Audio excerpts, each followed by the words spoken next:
Is Kalani Sitake on the doorstep of becoming the most popular and most well-respected coach in the Big 12 Conference? Well, according to one report, that very much is the case. Let's delve into it.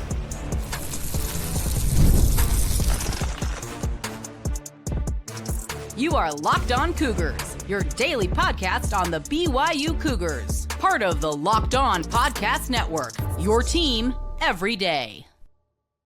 What's up, everybody? I'm Jake Hatch, your host here on Locked On Cougars, resident BYU insider. Thank you for making Locked On Cougars your first listen of the day. And as always, thank you to all of you who like to call our everydayers right here on your original daily podcast focused on the BYU Cougars. Coming up on today's show, we're talking about Big 12 coaching rankings and where Kalani Sitake checks in on that list. We'll also talk BYU basketball, big home game against the West Virginia Mountaineers. We'll preview that, and then we'll finish up today's show by talking about what we took away from the first day of BYU spring camp for the football program. So I'm going to throw this graphic up real quick. If you're watching this on YouTube, you'll see it. It comes from CFB Report on social media. They ranked the Big 12 coaches from 1 to 16. Kalani Sitake, well, I'm not going to bury the lead. Where does he check in, Jake? He checks in at number 4 on this list. And I think it's a very valid spot for him to be in because of what he's accomplished in a relatively short amount of time as members of the Big 12 Conference. Remember, 2023 did not go the way the BYU or anybody really anticipated inside Cougar Nation. A 5-7 record, a 5-game win streak to end the year, and you don't go bowling. How did BYU respond to that? As we all know, they got to work and they put together a pretty magnificent 11-2 season a year ago, and were so close to playing in the Big 12 title game and having that opportunity to play in the college football playoff. So I think that garnered a lot of the respect of CFB Report and why they placed Kalani Sitake at number 4. Why do I believe, as I mentioned in the open, that he could quickly become the most well-respected coach in the Big 12? Well, it's simply due to the fact that the 3 gentlemen in front of him very quickly could be moving on with whatever's next for them in life. Number 3 on the list, Mike Gundy. Yes, the longtime veteran coach, the grizzled veteran at Oklahoma State. Well, he has been he's a living legend, quite literally a living legend of Oklahoma State. And he is a guy that has done a lot of good things in Stillwater. But last season, the wheels seemingly came off for the Oklahoma State Cowboys. And could Mike Gundy be on his way out before too long? That remains a major question mark. Number 2 on the list, Matt Campbell from Iowa State. Now, Matt Campbell has been at Iowa State for quite some time, and so long as he is in Ames, Iowa State will remain a force in the Big 12 Conference. He is that good of a coach. He's very well respected, but it seems like every season, I'm telling you, every season, if you paid attention to the coaching carousel, his name pops up in NFL circles, other head coaching positions at the Power 4 level, even not in the Big 12. Matt Campbell has stuck around Ames far longer than any of us expected, but maybe at some point that job that he wants or is willing to take comes up and he's on his way to greener pastures. That brings us to who's number 1 on this list. And I'm not surprised that this is the way that they rank this, but Kyle Whittingham, Kalani Sitake, one of his main mentors, that guy that gave Kalani Sitake his big break in collegiate coaching, Kyle Whittingham from the University of Utah is number 1 on this list. Kyle Whittingham, there is a lot of thought out there that he's going to coach one more season, try and get Utah back on a solid footing in the Big 12 Conference, and then he's going to step away and hand it over to Morgan Scalley. So here's the deal. All 3 of these gentlemen, Kyle Whittingham, Mike Gundy, are retirement / moving on with life candidates, while Matt Campbell, once again, could be lured finally by a certain job. That is going to allow Kalani Sitake, even if Matt Campbell sticks around, in theory, so long as things keep going the way they're going for BYU football, that Kalani Sitake, at worst, number 2 on this list in my mind. I think that is why there is a very positive outlook for the BYU football program. Kalani has not been perfect and now going on a decade as BYU's head coach. And it's crazy to think it's been a decade at this point, but he has learned lessons, made key decisions, has made the changes necessary to get his program to where it's at today. They have a ton of talent returning. I was at practice yesterday, and you could tell that there's an urgency and a feeling around the program that they want to get it right this year and one-up themselves from what they accomplished a season ago. And that obviously would entail making a Big 12 title game appearance, having a chance to play for the college football playoff. That is all there on the table, and that's the hope for BYU to accomplish that this season. But the bigger point to be made is is that Kalani Sitake is finally getting some plaudits for what he's accomplished as a head coach. He has been kind of overlooked and been really left down lists like this in the past that baffled me for one reason or another. And I know that results on the field are a big reason why these rankings are what they are, but you talk about Deion Sanders, Coach Prime, who's got all this big rep. They have him number 8 on this list. They have Kenny Dillingham from Arizona State, who took the Sun Devils from worst to first and the college football playoff at number 7. Chris Kleiman, number 6. Sonny Dykes from TCU at number 5. Bit of a surprise there that he's in front of the likes of Kleiman, Dillingham, Sanders, even a Joey McGuire. Who's at the bottom? Brent Brennan from Arizona. But I think the bigger picture for this is that BYU football, they're in very capable hands with Kalani Sitake leading his program, and it's a program that he dearly loves. Anybody out there who knows anything about BYU football knows that Kalani Sitake is a tailor-made fit for BYU football, and it would take, I'm telling you, a lot. I'm not even sure there's necessarily a Godfather type offer out there that could get him to step away from BYU very easily. He is absolutely the right man for the job. He's done an incredible job, I think, as BYU's head coach, and I may be biased in that because I really do find him to be very personable, but at the same time, he is a really, really good head coach. He's actually a very good protege of both Kyle Whittingham and obviously the coach he played for in his college days at BYU, Lavelle Edwards. He lets his coaches coach. He lets his guys go out there and do their thing. He's not micromanaging them, but he also has that fire and intensity of the will to win that Kyle Whittingham has in his belly, and Kalani has it himself. So I really think that this is a fair list of where Kalani Sitake checks in on it. And yeah, if Mike Gundy and or Kyle Whittingham move on after this upcoming season, you easily move Kalani Sitake up at least 1, maybe 2 slots, and he's top tier of the Big 12. So really cool to see this. I think it is an absolute badge of honor that Kalani Sitake should wear. Now, knowing how humble he is, he would cast all credit and whatever else to anybody else he could possibly think of. He is a very selfless individual, and all he wants, his overarching goal, is to lead BYU football to success. He wants to experience the ultimate success and do it with his alma mater. He grew up a BYU fan, was lucky enough to play for the legend Lavelle Edwards, was a team captain, obviously was a GA for a short time, then embarked on a coaching career that has come full circle with him taking over the job that he always dreamed of having as BYU head coach. And it's cool to see the dividends paying off and him getting this measure of respect, or the plaudits here from CFB Report. And I think it's a very fair ranking with still room to grow for Kalani Sitake and the BYU football program. All right, coming up next, we'll flip over to BYU basketball. Huge game inside the Marriott Center tomorrow night between BYU and West Virginia. BYU's riding a 5-game win streak coming into this game. What will it take to make it 6 straight? We'll delve into that next right here on Locked On Cougars. Today's show is brought to you by our friends over at Fabric, a new friend of ours. Life moves fast, especially when you have a family. I can speak to that. One day you're watching your kids take the first steps, and before you know it, they're off to college. That's why securing their future is so important, and Fabric by Gerber Life makes it simple to get term life insurance that fits your family needs. With Fabric, you can apply for term life insurance online right from your couch. You could be covered in under 10 minutes, and in many cases, have no health exam that's required. Obviously, all of us want to have peace of mind as a parent. I want to make sure my family, speaking personally, I want to make sure they're taken care of if something the crazy out there happens, the unthinkable happens. Fabric gives you that peace of mind. Join the thousands of parents who trust Fabric to take and protect their families. Apply today in just minutes at meetfabric.com/lockedoncollege. That's meetfabric.com/lockedoncollege. And of course, policies are issued by Western Southern Life Assurance Company, not available in certain states, and prices are subject to underwriting and health questions. But once again, get started today by going to meetfabric.com/lockedoncollege. Thank you once again for making Locked On Cougars your first listen of the day. Hope you're doing well on this Friday. A lot to still to go on today's show, but let's talk a little BYU basketball. The Cougars, number 25 in the country, looking to make it a 2-0 week when they welcome the West Virginia Mountaineers to the Marriott Center tomorrow night. Big time opportunity on national television, 8 p.m. ESPN2. It is going to be absolutely rocking and rolling inside the Marriott Center, and I, for one, cannot wait to take in this raucous atmosphere.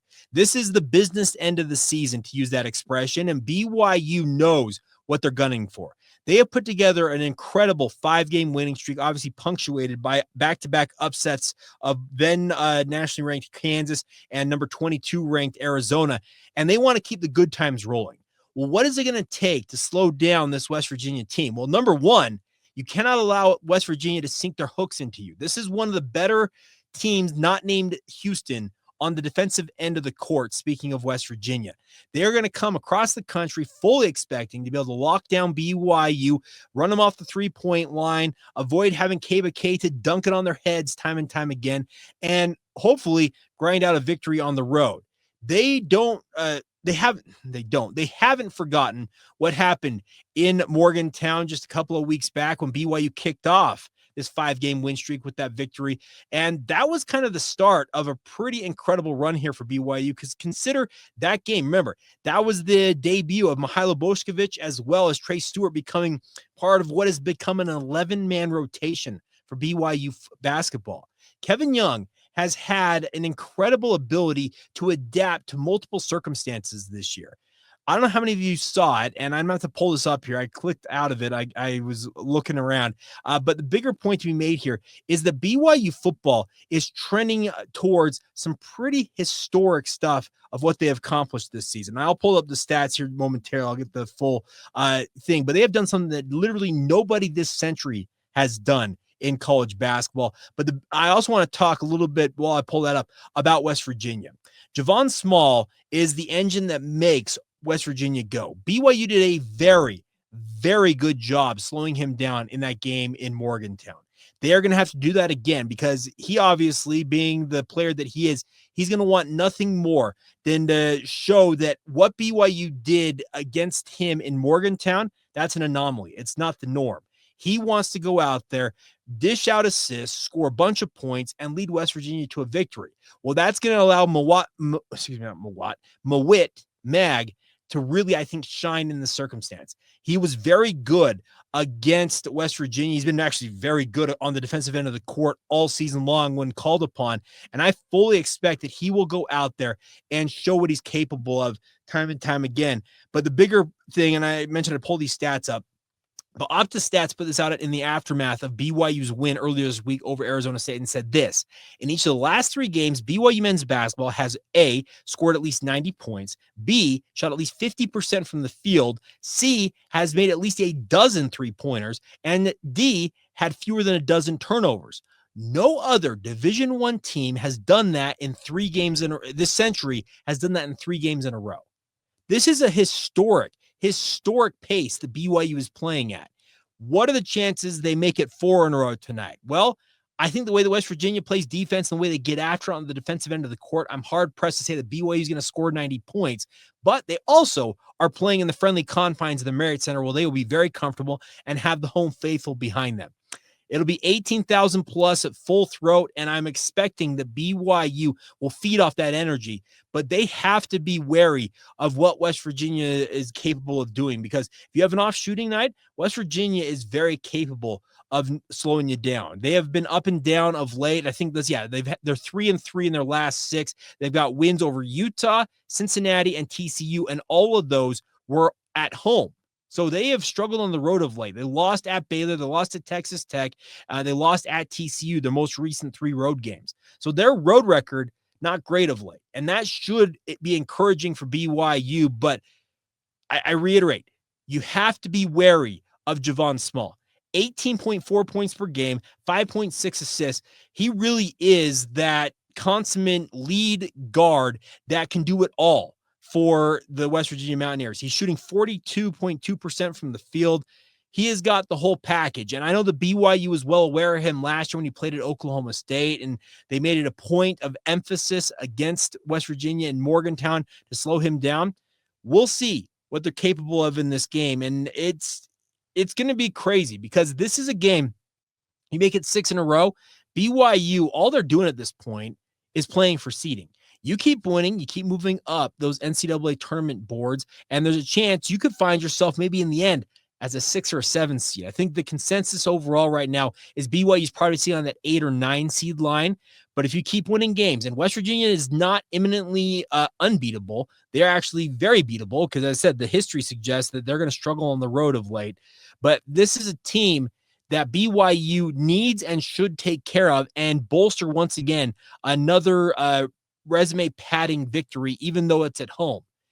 At worst, it's a Q2 game. At best, it's a Q1, and it just adds to the selection committee's resume when they look at BYU come selection Sunday. It's everything there to play for BYU basketball. They cannot sit back, and I know that Kevin Young, he's not wired this way. In my limited observations, my limited interactions with him, you can tell that he is a guy who's no nonsense, who wants nothing more than to play winning basketball, and that's all he really cares about. He wants to accomplish really impressive things at BYU, and it's year one. And I know there's a building pattern to this. You're going to have a top flight talent like AJ DeBonsa coming to BYU next year. But what he's doing with this roster right now for BYU, it cannot be ignored how he has gone about transforming this team. They have seen multiple iterations about what I think the offense and defensive identities of this team have been this season. There have been guys who've been thrust in different roles, and then it's been readjusted to find the right roles for each person. And it's a credit to Kevin Young and his staff. They have been very meticulous in going out and making sure that BYU has every advantage afforded to them to go out and be the team that they envision this team can be down the stretch run here.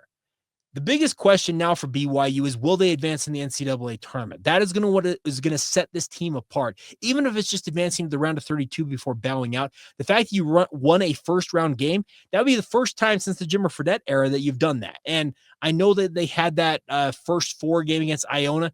I don't count that. That's a play-in game. The first round is the Thursday, Friday. You all know this with the format of the NCAA tournament. You win on that Thursday and you play on Saturday. That is what would spell progress for me and would show that Kevin Young is building something very nice in Provo, Utah. But that's weeks away. You have 3 more regular season games. You have a Big 12 title, the Big 12 tournament upcoming with chances for what? 2, 3, 4 games in that, depending on the seeding. But everything is there for BYU to chase, because if you keep winning, all you do is increase your odds of getting an advantageous seed and, in theory, getting an inferior opponent that you hopefully can beat and punch your ticket to the round of 32 and then have that chance to challenge for the Sweet 16 and beyond. That's what's at stake here for BYU, and they've got to understand that they have to go out there and seize it. This is not going to be a West Virginia team's like, hey, BYU, you're doing great. Have it. They want nothing more than to bring their own record up, because they're 17-11.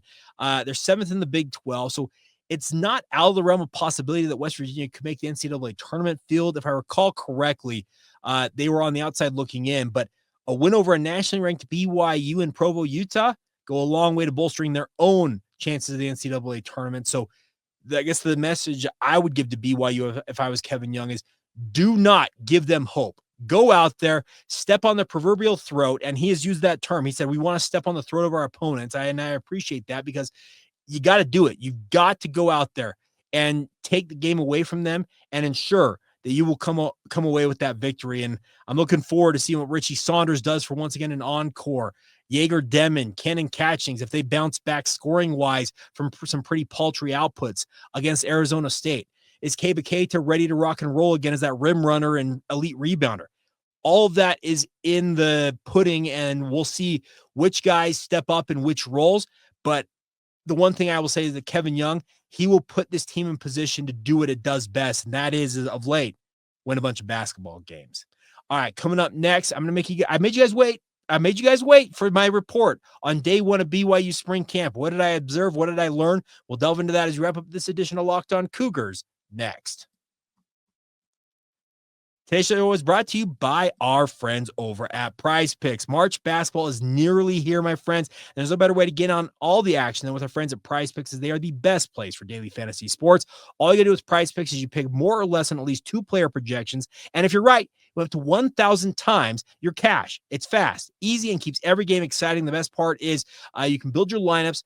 The best part is they can be created in less than 60 seconds. You don't have to waste a lot of time. You pick over under on those stat projections. You get fast payouts when you win. Your money hits your account as little as 15 minutes, and there's no waiting around having to wonder where that money's at. And the best part is they even offer weekly promos like Taco Tuesday, where you get discounted player projections for even more value from our friends over at Prize Picks. So download the app today and use the promo code LockedOnCollege to get $50 after you play your first $5 lineup instantly. That's promo code LockedOnCollege for $50 instantly after you play your first $5 lineup with our friends over at Prize Picks, as they like to say, where you can run your game. Thank you once again for making Locked On Cougars your first listen of the day. Another reminder for you guys, if you have not done so, join the Locked On Cougars Insider Group. We're going to talk about here in a moment with BYU practice. You could have gotten these updates literally in the moments after the practice ended, coming to your phone in the form of a text message. It's one of the elite perks of our Locked On Cougars Insider Group. It's $5 a month to join, but more importantly, the kicker is you get full 2 weeks, 14 days of a free trial. So join us today on the Locked On Cougars Insider Group. Show notes, whether you're watching this and or listening to it, there's a link there. Click it, sign up today, and be a part of our Locked On Cougars Insider Group. All right, so BYU football took to the field for the first time this spring yesterday, and unseasonably warm temperatures. It was just north of 50 degrees. It was actually pretty dang nice out there, and BYU got after it. Now, to be very clear, we had about a 20-minute window as a media corps to watch BYU practice, but they still showed us some team elements.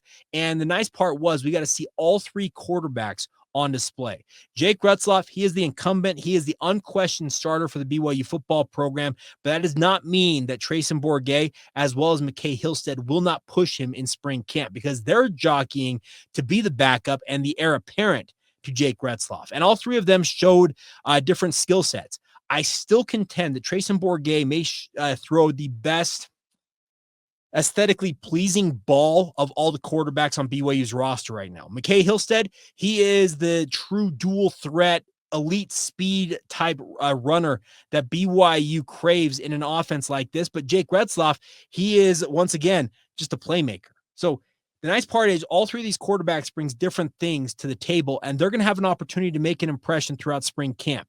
BYU will be back on the practice field today for day 2. We will not have media availability until day 3, if I recall correctly, on Monday. But at that point, the pads will finally come on, and that's where it gets more interesting. I love watching offensive and D-line play, and I think it's a big thing for spring here for BYU with 2 revamped offensive and defensive lines with the graduations last season, is to see how those 2 units retool. Well, here's the deal. The first 2 days of practice of any camp for the NCAA, they call it an acclimatization period. You can only wear helmets for the first two days. That puts offensive and defensive linemen at a severe disadvantage to really show what they're capable of, because they simply can't hit each other and do what they do without the pads on. When the shoulder pads come on, that's when it gets interesting. And that's when I'll be keeping a closer eye on it, obviously on Monday. But the good news is it appears that a lot of guys have transformed their bodies once again this offseason. Ryan Phillips, I don't know what's in the water, what he's doing inside that weight room for BYU, but I'm telling you, I am watching dudes who I thought were fairly skinny a year ago. Case in point, Trey Alexander, Therian Alexander III, obviously, many of you know who he is, who I figure is going to challenge for a lot of playing time this season. He kindly was a string bean last year. He was as thin as they come when he showed up. I think they listed him generously at like 6'2", 165 pounds. I don't have my roster in front of me. I lost it somewhere. But I have to say, just to the naked eye, you can tell that he's bulked up this season. He has put on some weight. Yeah, he's still skinny, and he will probably always be a thinner prospect just with his body frame type. But you can tell that he, as just a kind of a microcosm of what BYU's doing in the weight room in the last 8 weeks they spent training, it's been well spent. I'm telling you, guys look beefier. They look more cut. They look more fit. And the other thing is, remember, thinking back to last season, BYU had relatively few major injuries and stayed remarkably healthy. And that goes to an elite strength and conditioning department. And that's obviously a credit to Ryan Phillips and his staff. Other things I observed from day one. It's good to see some of these newcomers, speaking of the transfers into the program, already getting to work. Tausilia Connor, remember, he was a standout at Skyridge High School, went to Texas, struggled with his weight, was kind of a tweener. They weren't sure where to play him at Texas, so he decided to transfer, ends up in Provo. Well, Jay Hill said that he started to put on weight. They list him at 6'3", 235 pounds, and he's playing defensive end right now for BYU. Well, to show off his athleticism, he ran step for step with BYU running back Enoch Nawahine on a wheel route out of the backfield and literally stayed in Enoch Nawahine's hip pocket the entire way 30 yards down the field. That showed something. Tausilia Kana was an elite talent. He was a 4-star talent when he came out of high school, and anybody who watched him play at Skyridge, it was readily apparent what he was capable of. That's what I also like to see, and another microcosm of seeing transfer players come in, and they're expected to make an impact, and they're already doing that. The nice part is you look at Keanu Tanavasa. Like I said, the defensive line really won't get us a true look at what they're capable of doing until the pads come on early next week. But Keanu Tanavasa's got a lot of hype around him. You also look at in the secondary with returning players in Maury Bamba, who obviously have a lot to prove. You look at Tanner Wall as a safety. There's a lot for a lot of guys to go out there and do. I speak of Tanner Wall. Like, the situation on defense is that the heart and soul of that defense, speaking leadership wise, of Tyler Batty, who had a pretty good showing at the NFL Combine, might I add, top 15 marks pretty much across the board. I think his 40 time might have been a tad bit slower than that. Might have been like just top 20, but good showing for him at the Combine. But he was that voice and that guy on the defense that would speak out. You need to have more vocal leaders step up. And I think I like Tanner Wall. That's what this spring is here for him to do that, if that's the role he hopes to take on. I think also guys like a Keanu Tanuvasa could become that as well. Now, he has to back that up with his play on the field as a newcomer to the program, but I'm eager to see what BYU shows as spring camp rolls on. So it's nice to be back on the practice field watching BYU do their thing. There's always going to be things that we're going to learn. I saw LeMason Waller, an early enrollee at wide receiver, have 2 pretty decent catches in the team portion of practice. So it's good to see him fighting for playing time with the reserves. It was like the 2s and 3s that he was running with, but that's good to see him making himself open and making himself available to the quarterback. And then when the ball is delivered to him, catching those passes. It's a very curious time. Speaking of spring camp, because once again, I said it on yesterday's podcast on Thursday, if you guys missed it, that you can get caught up too often in thinking that spring is like, oh, this is what they're going to do. No, spring's a time for coaches, players, etc., to experiment and try new things. And it's a time for development. So that's the biggest thing to obviously monitor during spring camp, is where the young players, who emerges and really kind of shows that they are a force to be reckoned with. And then come training camp in August, that's when it gets real. That's when the pecking order, the depth charts are set. And that's when you start to gear up for playing time and hoping to make an impression on the gridiron when BYU is playing an actual season. So day one, I thought was a fairly even day. I no real big plays of note outside of Trey Alexander. He did have an interception right as the media was walking out to the practice field. I didn't see who the quarterback was. So if anybody knows who the quarterback was, I would be happy to credit it. But a nice interception by him. Also saw some sacks by reserve players. Carson Tujay, he's now a defensive tackle for BYU. And the one other thing I will add, after about 2 or 3 years where I felt like I knew this roster, like speaking, you could say a number and I'd be like, okay, I got an idea who that is, and I could probably name it for you. We're seeing some mass turnover on the roster finally, and yours truly, I'm gonna have to relearn a bunch of names and a bunch of numbers, and that's to be expected. But it seems more so than, like I said, the past 2 or 3 years, because with the COVID years involved and the extra eligibility that's been in college football, it was kind of a stagnant in a way situation for BYU's roster. But I think that flip of the roster is going to be taking place, and it already started this year. It's only going to get crazier as the next couple of years come along. So yeah, a lot more roster to memorize for myself, but that's a little just minor inconvenience, but it's part of the job and it's what I love. And that's why I do what I do here on this podcast and everything else I do in the sports media space. All right, that's going to do it for this Friday edition of the show. As always, thank you for your guys' support. We will be doing a postcast after the game tomorrow night to react to whatever happens between BYU and West Virginia. So stay tuned for that. It's crazy to think we're at the end of February, but the month of March is here tomorrow. So have a great rest of your day. As always, thank you for making Locked On Cougars your first listen of the day. And as always, once again, as we like to say often, thank you for being an everydayer with us right here on the Locked On Cougars podcast.